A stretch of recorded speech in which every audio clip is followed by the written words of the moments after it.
monsieur, je sais mon Don Juan sur le bout du doigt et connais votre cœur pour le plus grand coureur du monde. Il se plaît à se promener de liens en liens et n'aime guère à demeurer en place. Et ne trouves-tu pas, dis-moi, que j'ai raison dans l'user de la sorte? Eh, monsieur... Quoi pas?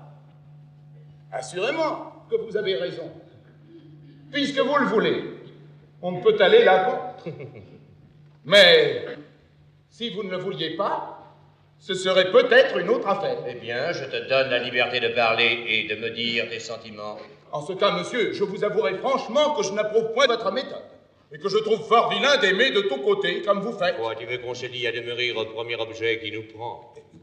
Qu'on renonce au monde pour lui et qu'on n'ait plus Dieu pour personne?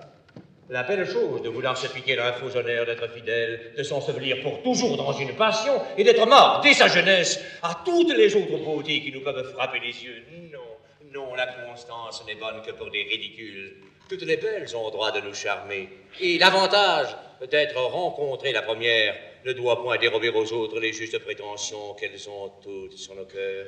Pour moi, la beauté me ravit partout où je la trouve, et je cède facilement à cette douce violence dont elle nous entraîne. J'ai beau être engagé, l'amour que j'ai pour une belle n'engage point mon âme à faire injustice aux autres. Je conserve des yeux pour voir le mérite de toutes, et rends à chacune les hommages et les tributs où la nature nous oblige. Quoi qu'il en soit, je ne puis refuser mon cœur à tout ce que je vois d'aimable, et dès qu'un beau visage me le demande, si j'en avais 10 000, je les donnerais tous.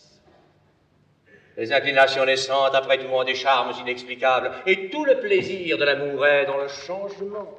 On goûte une douceur extrême à réduire par 100 dommages le cœur d'une jeune beauté, à voir de jour en jour les petits progrès qu'on y fait, à combattre par des transports, par des larmes et des soupirs, l'innocente pudeur d'une âme qui a peine à prendre les armes, à forcer pied à pied toutes les petites résistances qu'elle nous oppose, à vaincre les scrupules dont elle se fait un honneur, et la mener doucement où nous avons envie de la faire venir. Mais quand on en est maître une fois, il n'y a plus rien à dire, ni rien à souhaiter.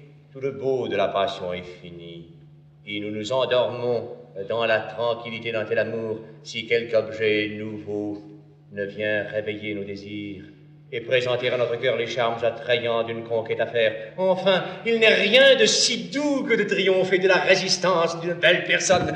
Et j'ai, sur ce sujet, l'ambition des conquérants qui volent perpétuellement de victoire à victoire et ne peuvent se résoudre à borner leurs souhaits. Il n'est rien qui puisse arrêter l'impétuosité de mes désirs. Je me sens un cœur à aimer toute la terre. Et comme Alexandre, je souhaiterais qu'il y eût d'autres mondes pour y pouvoir étendre mes conquêtes amoureuses. Vertu de ma vie, comme vous débitez, il semble que vous ayez appris cela par cœur. Et vous parlez tout comme un livre. Qu'as-tu à dire là-dessus? Moi, j'ai à dire. Je ne sais que dire. Car vous tournez les choses d'une manière qu'il semble que vous ayez raison. Et cependant, il est vrai que vous ne l'avez pas. J'avais les plus belles pensées du monde, et vos discours m'ont brouillé tout cela. Laissez faire. Une autre fois, je mettrai mes raisonnements par écrit pour discuter avec vous. Tu feras bien. Mais, monsieur, cela serait-il de la permission que vous m'avez donnée si je vous disais que je suis tant soit peu scandalisé de la vie que vous menez? Comment? Quelle vie est-ce que je mène? Fort bonne. Mais par exemple, de vous voir tous les mois vous marier comme vous faites... Faut-il rien de plus agréable? Il est vrai, je conçois que cela est fort agréable et fort divertissant. Et je m'en accommoderais assez, moi, s'il n'y avait point de mal. Mais monsieur, se jouer ainsi d'un mystère sacré... Là-bas, c'est une affaire entre le ciel et moi. Et nous la démêlerons bien ensemble, sans que tu t'en mettes en peine. Ma foi, monsieur, j'ai toujours ouï dire que c'est une méchante raillerie que de se railler du ciel. Et que les libertins ne font jamais une bonne Pourquoi, femme. maître Sceaux? Je vous ai déjà dit que je n'aime point les faiseurs de remontrances. Je ne parle pas aussi à vous.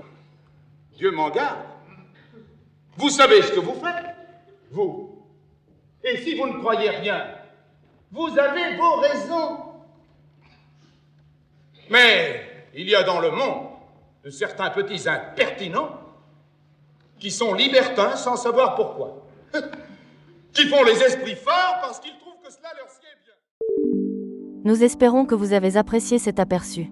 Pour continuer à écouter ce livre audio sur Google Play Livres, utilisez le lien dans la description de la vidéo.